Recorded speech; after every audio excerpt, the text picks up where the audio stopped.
Welcome students.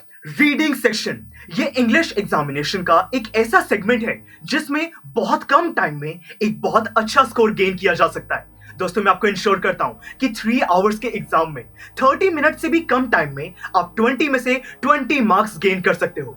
यही task complete करने के लिए हमें किस स्ट्रैटेजी का यूज करना है, रीडिंग सेक्शन में पैसेजेस में क्या ट्रिक यूज करनी है, आज के लेक्चर में हम इसी को समझने वाले हैं। तो फिर चलिए शुरू करते हैं। स्टूडेंट्स, रीडिंग सेक्शन की इसी स्ट्रैटेजी को समझने के लिए मैंने आज के लेक्चर में यह पैसेज कंसीडर किया है। दोस्तों, इसी पैसेज की मदद से हम स्ट्रैटेजी को भी समझेंगे और साथ में इसमें बेस्ड जो ये क्वेश्चंस हैं इनको भी सॉल्व करेंगे। तो देखिए दोस्तों, ये जो पैसेज है क्वेश्चंस को सॉल्व करने के लिए मैं क्या करूं, इस पैसेज को क्या लाइन बाय लाइन रीड करूं, हर डिटेल पे फोकस करूं, उसके बाद क्वेश्चंस पे जाऊं। जब तक मैं क्वेश्चंस पे पहुंचूंगा डिटेल्स को तो भूल चुका हूंगा, क्वेश्चंस में समझूं कि क्या पूछा गया है, फिर वापस पैसेज की तरफ उस डिटेल को आइडेंटिफाई करूं और अपना आंसर दूं।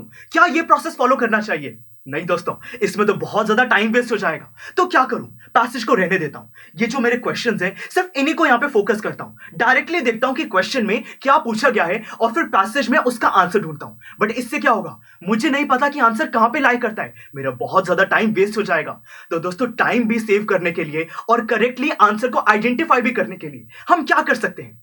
दोस्तों, यहां पे फोकस करो कि जिस किसी ने भी इस पैसेज को लिखा था उसने एक पूरा पैराग्राफ क्यों नहीं लिखा, यहां पे इस पूरे पैसेज को ये अलग अलग पैराग्राफ में डिवाइड क्यों किया। दोस्तों, डिवीजन के पीछे रीजन ये होता है कि हर पैराग्राफ में एक डिफरेंट आइडिया की बात की जाती है। हमें उसी आइडिया को बस यहां पे एक बार ऊपर से समझना है।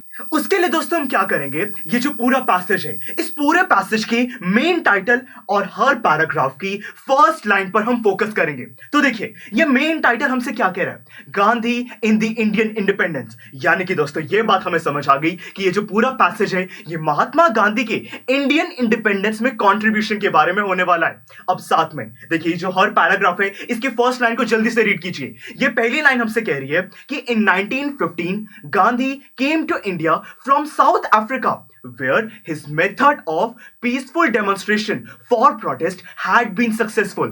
यानी कि दोस्तों, हमें समझ आया कि 1915 में महात्मा गांधी इंडिया आए साउथ अफ्रीका से। साउथ अफ्रीका में जो उनका पीसफुल प्रोटेस्ट का मेथड था वो बहुत सक्सेसफुल रहा था। हमें ये इंफॉर्मेशन मिल रही है। यानी कि ये जो फर्स्ट पैराग्राफ होने वाला है ये महात्मा गांधी के साउथ अफ्रीका और जब वो इंडिया आए उसके बारे में होने वाला है। इंडिया की सिचुएशन को ये डिस्क्राइब करने वाला है। ये बात हमें समझ आ गई। अब उसके बाद सेकंड पैराग्राफ की फर्स्ट लाइन देखिए, ये हमसे कह रही है कि 1920 में महात्मा गांधी ने कुछ दूसरे इंडियन लीडर्स को कन्विंस किया कोई एक्शन परफॉर्म करने के लिए। तो यानी कि ये जो सेकंड पैराग्राफ है ये महात्मा गांधी के एक्शंस के बारे में होने वाला है। ये बात भी हमें समझ आ गई। अब देखिए थर्ड पैराग्राफ, इसकी फर्स्ट लाइन क्या है कि on July 3, 1947 British India was partitioned into India and Pakistan. यानी कि दोस्तों, ये जो थर्ड पैराग्राफ है ये इंडियन इंडिपेंडेंस के फाइनल रिजल्ट कंक्लूजन के बारे में होने वाला है। ये हमें महात्मा गांधी की जो एक्शंस थे उसका रिजल्ट प्रोवाइड कर रहा है। तो देखिए दोस्तों, ये जो पूरा प्रोसेस है ये टाइटल और ये फर्स्ट लाइन को रीड करने का ज्यादा लंबा नहीं है, सिर्फ 1 या 2 मिनट्स में आपको पता लग जाएगा कि पूरा पैसेज किस बारे में है और हर पैराग्राफ में मेनली क्या बात की गई है।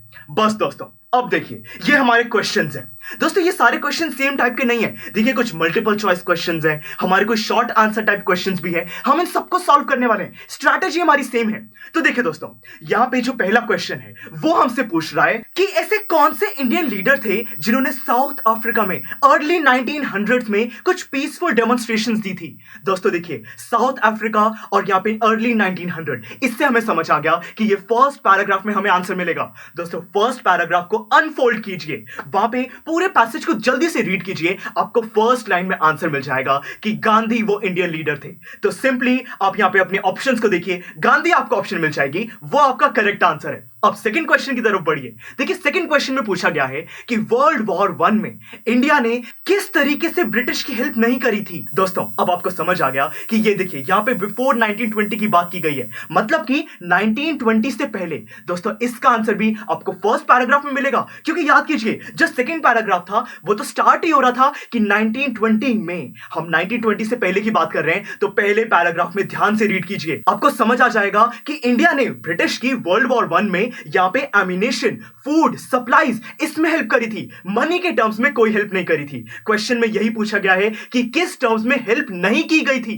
दोस्तों सिंपली आप मनी वाले आंसर को यहां पे टिक कर सकते हो। इसी के साथ थर्ड क्वेश्चन की तरफ देखिए। यहां पे पूछा गया है कि describe how Gandhi contributed to the Indian independence movement. Answer in 30 to 40 words. यानी कि दोस्तों इस क्वेश्चन में हमसे पूछा गया है कि महात्मा गांधी के कंट्रीब्यूशन को डिस्क्राइब करो। दोस्तों याद कीजिए हमने सेकंड पैराग्राफ में स्टडी किया था जिसमें महात्मा गांधी के एक्शंस के बारे में बात की जा रही है। हम उसी पैराग्राफ को यहां पे अनफोल्ड करेंगे। दोस्तों जल्दी से रीड कीजिए, आपको फर्स्ट 3 लाइंस में ये पूरा आंसर मिल जाएगा। आप अपने वर्ड्स में क्वेश्चन नंबर 3 का आंसर बहुत ही इजीली प्रेजेंट कर पाओगे। इसी तरीके से फोर्थ क्वेश्चन देखिए।